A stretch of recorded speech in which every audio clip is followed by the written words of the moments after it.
வணக்கம், welcome to Chitra Murali's kitchen. இன்றைக்கி என்ன நைவேத்தியம் பார்க்க போகிறோம் அப்படின்னா, ஆப்பிள் போட்டு கேசரி, அதுக்கப்புறம் பச்சை பயிறு சுண்டல். சமையல் வந்து புளி மோர் குழம்பு இல்லை இருப்புளி குழம்புன்னு சொல்லலாம். அது அப்புறம் உருளைக்கிழங்கு காரக்கறி, இதுதான் பண்ண போகிறோம். நாம் ஃபஸ்ட்டு வந்து கேசரிக்கு முந்திரி பருப்பெல்லாம் வறுத்து எடுத்துட்டுருவோம். நாம் இந்த பக்கம் வந்து வெங்காய கடாய் வச்சுருக்கேன், அதில் நெய் விட்டுக்கலாம்.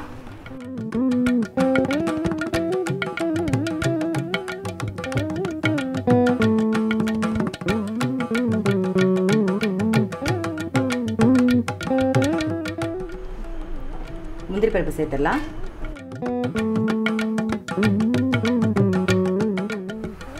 இது கூடவே வந்து ஆப்பிளும் ஒரு சின்ன பீஸ் கட் பண்ணி வச்சுருக்கேன், அதை சேர்த்துட்றேன். ஆப்பிளும் முந்திரி பருப்பும் வந்து லைட்டாக வந்து நெய்யில் வதக்கிட்டோம். இதை முதல்ல எடுத்து வச்சுருவோம் தனியாக.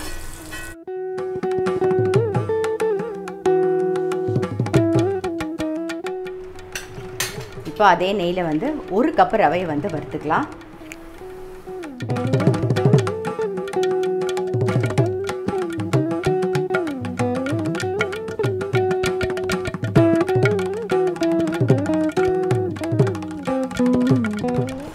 ரவை வந்து வறுபட்டுருது, கொஞ்சம் வெந்நீர் விட்டுக்கலாம் வேகிறதுக்கு.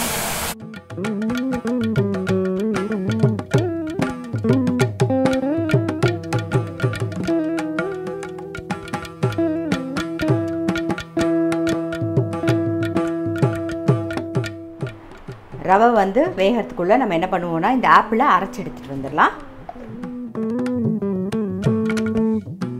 ஆப்பிள் வந்து அரைச்சாச்சு. இந்த பக்கம் வந்து ரவையும் நல்லா வெந்துடுது. இப்போ இதில் சர்க்கரையும் சேர்த்துடலாம். அதுக்கப்புறம் நம்ம அரைச்சி வச்சுருக்கிற ஆப்பிள் விழுதையும் சேர்த்துருவோம். சேர்த்துட்டு கலரும் சேர்த்துடலாம், கேசரி கலர், அதையும் சேர்த்துருக்கேன்.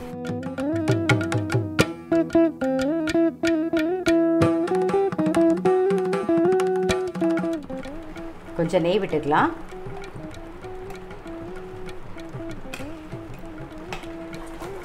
இந்த பக்கம் எல்லாம் சேர்ந்து வரட்டும், கேசரி ரெடி ஆகட்டும். ஆப்பிள் கேசரி.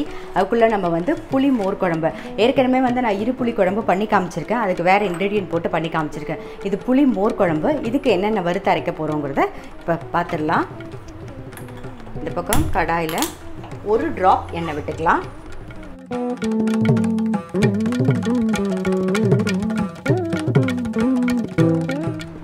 பெருங்காயம், வரமிளகா, ஒரு அரை டீஸ்பூன் வெந்தயம்.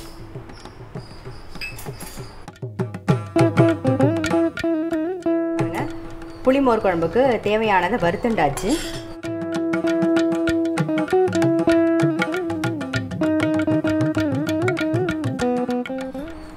இது கூடவே வந்து அரை இன்ச்சுக்கு இஞ்சி எடுத்து வச்சுருக்கேன், அதையும் சேர்த்துக்கிறேன்.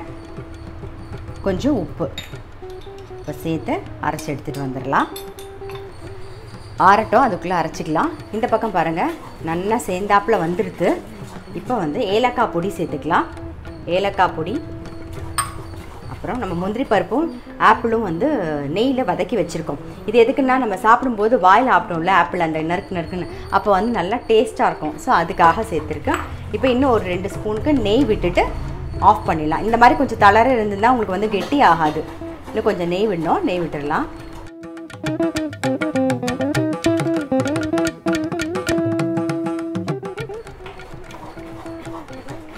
அவ்வளோதான், நம்மளுடைய கேசரி வந்து ரெடி ஆகிடுது. இந்த பக்கம் நம்ம பச்சை பயிறு சுண்டல் பண்ணிக்கலாம். எண்ணெய் காஞ்செடுத்து கடுகு, 2 உளுத்தம் பருப்பு, காரத்துக்கு வரமிளகா, கருவேப்பிலை, பச்சை பயிறு உப்பு போட்டு வேக வச்சுருக்கோம், அதையும் சேர்த்துடலாம்.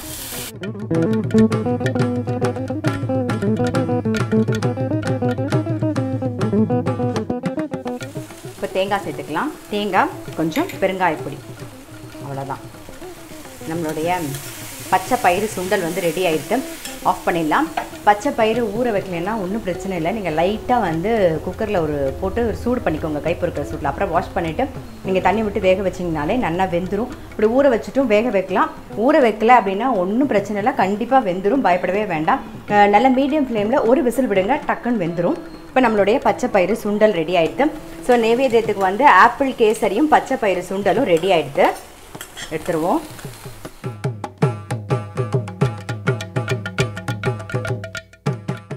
இப்போ அடுத்தது வந்து இதே கடாயிலே வந்து உருளைக்கிழங்கு காரக்கறி பண்ணிக்கலாம். நம்ம எண்ணெய் காஞ்சிடுத்து. உருளைக்கிழங்கு கறிக்கு தாளிக்கலாம். கடுகு, உளுத்தம் பருப்பு, உருளைக்கிழங்கு நல்லா வேக வச்சு கட் பண்ணி ரெடியாக எடுத்து வச்சுருக்கேன். ஸோ இது கூடவே வந்து இஞ்சியும் சேர்த்துக்கலாம். கொஞ்சம் கறிவேப்பிலை, வேக வச்சு கட் பண்ண உருளைக்கிழங்கு, மஞ்சப்பொடி, தேவையான உப்பு, ரெட் சில்லி பவுடர்.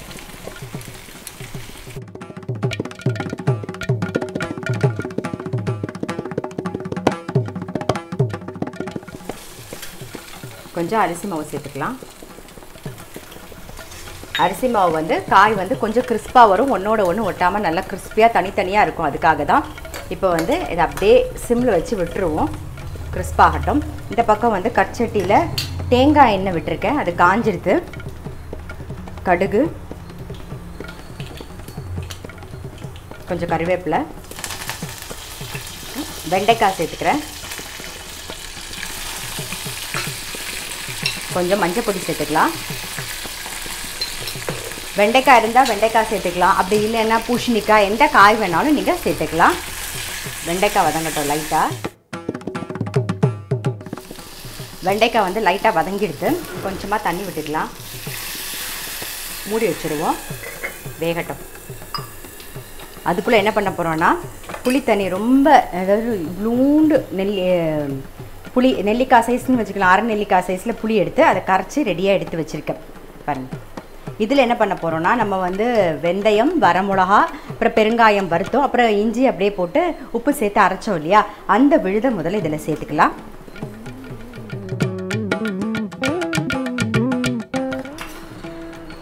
அரைச்ச விழுத புளியில் சேர்த்தாச்சு. இந்த கரண்டியில் 2 கரண்டி தயிர் எடுத்து அதை கடைஞ்சி வச்சுருக்கேன். இப்போது இந்த தயிர்லேயும் புளிப்பு இருக்கும், புளியிலையும் புளிப்பு இருக்கும். அதனால் பார்த்துன்னு போட்டுக்கோங்க. இப்போ இதை மிக்ஸ் பண்ணிடலாம் தயிரில்.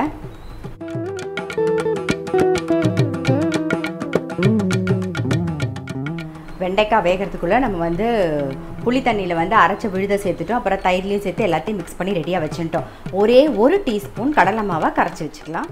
1 டீஸ்பூன் கடலை மாவு இல்லை கொஞ்சம் தண்ணி விட்டு கரைச்சிக்கலாம்.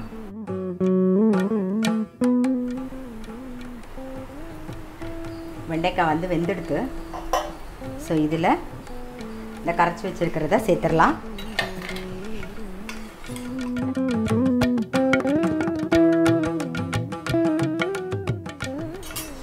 லைட்டாக ஒரு கொதி வரட்டும். அதுக்கப்புறமா நம்ம வந்து கரைச்சி வச்சுருக்கிற கடலை மாவை சேர்த்துடலாம்.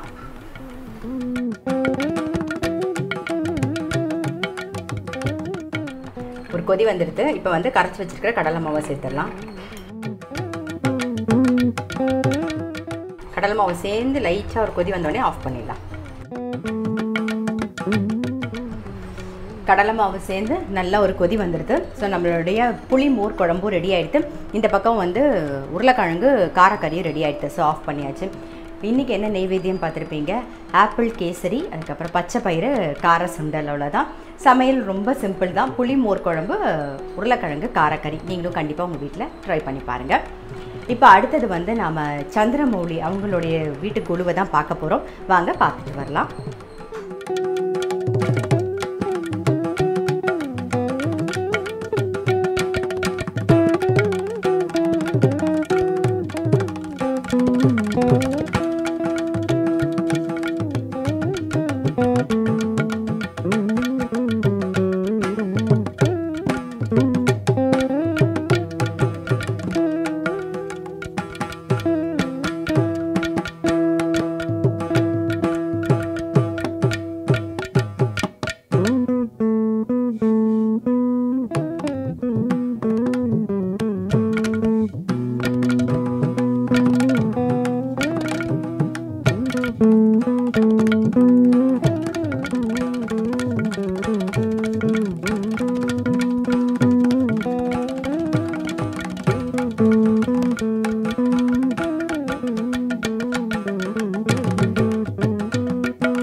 பார்த்துருப்பீங்க. கண்டிப்பாக உங்கள் எல்லாருக்குமே ரொம்ப பிடிச்சிருக்கும். அதே மாதிரி சமையலும் எல்லாருக்குமே ரொம்ப பிடிச்சிருக்கும். நான் அடுத்த வீடியோவில் சந்திக்கிறேன்.